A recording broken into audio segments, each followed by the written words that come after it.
Esuk kuwi langite mendung, angine alon, nggawa hawa adem ing nyusup nganti ati.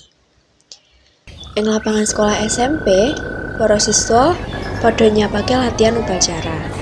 Swara peluit lan langkah kaki nyampur karo ambune lemah sing wis wiwit teles.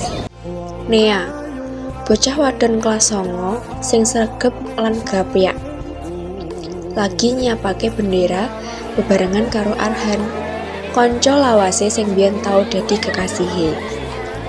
Wis setahun padha pisah, nanging saben ketemu, rasa rikuh isih ana ing antarane wong loro kuwi. Nea nyawang awan sing peteng lan ngendika, "Awane peteng banget, Han. Aku krasa bakal udan iki." Arhan mung mesem tipis.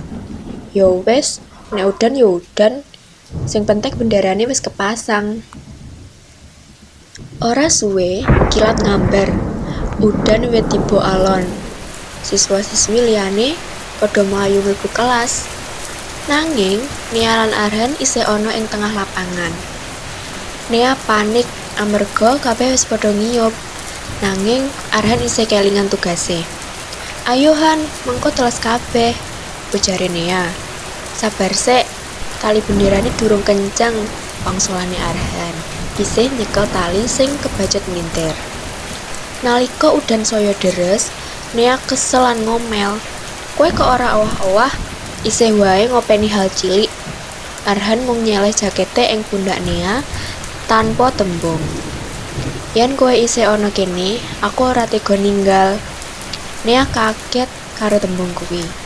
Ana rasa anget sing ora mung saka jaket, nanging saka pangeling menawa hubungan apik isih iso dijaga sanajan wis ora dadi pasangan.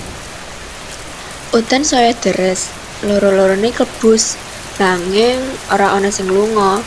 Luwih saka udan, sing tiba yaiku kenangan-kenangan biyen nalika isih bebarengan. Nea ngrasakake rasa kangen sing alus, ora pengen balikan, mung kangen perasaan tentrem nalika isih bebarengan karo wong sing ngerti kowe tanpa kudu ngomong akeh. Sawise udan reda, loro-lorone lungguh ning teras sekolah.